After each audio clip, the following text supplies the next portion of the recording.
Hi అండి, నమస్తే. Welcome back to Ganasri recipes. ఈరోజు అయితే నేను మంచి టేస్టీ కర్రీ ఒకటి మీ ముందుకు తీసుకొచ్చేసానండి. అదేనండి నేతి బీరకాయతోటి తెలగపిండి కూర అనమాట.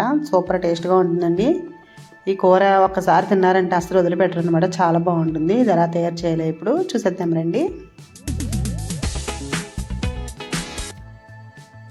ఈ కూర చేయడానికి నేతి బీరకాయలు తీసుకున్నాను. మామూలు బీరకాయలతో కూడా ఈ కర్రీ ప్రిపేర్ చేయొచ్చు. ఇప్పుడైతే ఇవి నేతి బీరకాయలు దొరుకుతూ ఉంటాయి అన్నమాట. ఇవి సీజన్లోనే దొరుకుతాయి, అన్ని రోజుల్లోనూ ఉండవు. అటువంటిప్పుడు తీసుకుని కర్రీ చేసుకుంటే చాలా బాగుంటుంది. టమాటా వేస్ట్ చేసుకోవచ్చు, అలాగే కొబ్బరి వేస్ట్ చేసుకోవచ్చు. నేనైతే తెలగపిండి వేస్ట్ చేశాను అనమాట. నాకైతే ఆ టేస్ట్ చాలా ఇష్టం. తెలగపిండి కర్రీ అందరూ తింటారు మా ఇంట్లో. నేతి బీరకాయలు కానీ మామూలు బీరకాయలు కానీ ఏమైనా సరే మంచివి లేతవి తీసుకోవాలి. ఇలా పుట్టంతా తీసేయాలన్నమాట. ముందు శుభ్రంగా కడిగేసి పైన ఉన్న పుట్టంతా తీసేసి చిన్న చిన్న ముక్కలుగా కట్ చేసుకోవాలి. నేనైతే ఒక 2 కప్పుల ముక్కలు అయితే తయారు చేశానమాట. చాలా లేతగా ఉంటాయండి. నేతి బీరకాయ తొందరగా మగ్గిపోతుంది అనమాట. చాలా ఈజీగా చేసేసుకోవచ్చు. కూర కూడా తొందరగా రెడీ అయిపోతుంది. టేస్ట్ అయితే వేరే లెవెల్లో ఉంటుంది అనమాట. చాలా బాగుంటుంది. ఇలా కట్ చేసేసుకోవాలి అన్నీని.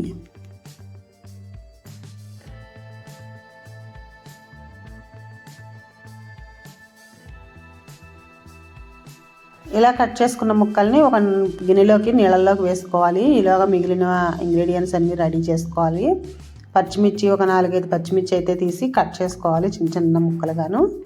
కారాన్ని బట్టి వేసుకోండి పచ్చిమిర్చి. ఇందులో ఎండు కారం అది వేయమన్నమాట. పచ్చిమిర్చి ఎండుమిర్చి మామూలుగా వేస్తాం అనమాట. కారం అయితే విడిగా కారప్పొడి అది ఏం వేయక్కర్లేదు. 4-5 పచ్చిమిర్చి కారాన్ని బట్టి కట్ చేసుకుని పక్కన పెట్టుకోండి. ఇప్పుడు స్టవ్ ఆన్ చేసి కడాయి పెట్టుకుని ఒక 2 స్పూన్ల వరకు ఆయిల్ వేసుకోవాలి. ఆయిల్ వేసేసి ముందు పోపు గింజలు వేసుకోవాలి. కొద్దిగా శనగపప్పు, మినపప్పు, ఆవాలు, జీలకర్ర, 1 లేక 2 ఎండుమిర్చి చిన్న చిన్న ముక్కలుగా కట్ చేసేసి వేసుకోవాలి. శనగపప్పు ఒక 1/4 టీ స్పూన్ వేసుకుంటే సరిపోతుంది. మిగిలినవన్నీ కొద్దిగా వేసుకోవాలన్నమాట. ఈ పోపు అంతా వేగాలి. ఇవి వేగేటప్పుడు కొంచెం ఇంగు పొడి కూడా వేసేసుకున్నాను. ఇప్పుడైతే ఒక వెల్లుల్లిపాయ తీసుకుని ఇలాగా చిన్న చిన్న ముక్కలుగా కట్ చేసుకోవచ్చు, లేదంటే పాయల పళంగా కూడా వేసేసుకోవచ్చు. పొట్టు తీసేసి వేసుకోవాలి. అలాగే కరివేపాకు, పచ్చిమిర్చి కూడా వేసేసాను. ఇవన్నీ కొంచెం వేగాలన్నమాట. ఇందులో వెల్లుల్లిపాయలు ఎక్కువ వేసుకుంటే చాలా బాగుంటుందండి టేస్టు. మగ్గిపోయాయి కదా. ఇప్పుడు ఇందులోకి ముక్కలన్నీ వేసేసాను. బీరకాయ ముక్కలు వేసేసి ఒకసారి కలిపి కొంచెం పసుపు కూడా వేసేసి కాసేపు మూత పెట్టేస్తే కొంచెం ఉడుకుతాయన్నమాట. ఉప్పు అయితే తర్వాత వేయచ్చు. ముందే వేసేసామంటే వాటర్ బాగా వచ్చేస్తుంది. ఆల్రెడీ ఇవి కొంచెం సేపు మగ్గేసరికే ఇందులో ఉన్న నీరంతా బయటకు వచ్చేస్తుంది చూడండి. ఒక 2 నిమిషాల పాటు మూత పెట్టేసి కాసేపు మగ్గించుకోవాలి.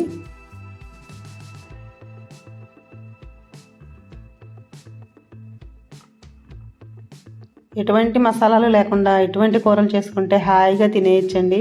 టేస్ట్ అయితే సూపర్ ఉంటాయన్నమాట. మనకు కావాల్సిన రుచే కదా. ఇలాంటి రుచికరమైన కూరలు చాలా ఉంటాయండి. మసాలాలు అవి లేకుండా, ఉల్లిపాయలు లేకుండా కూడా చేసుకోవచ్చు.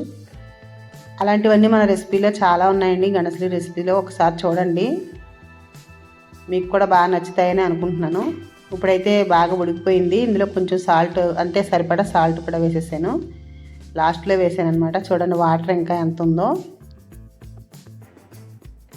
ఇదంతా ఆల్మోస్ట్ కూర అంతా బాగా ఉడికిపోయింది. ఇప్పుడు ఇందులోకి మనం తెలగపిండి వేసుకుందాము. ఒక 2 స్పూన్ల తెలగపిండి వేసాను అనమాట.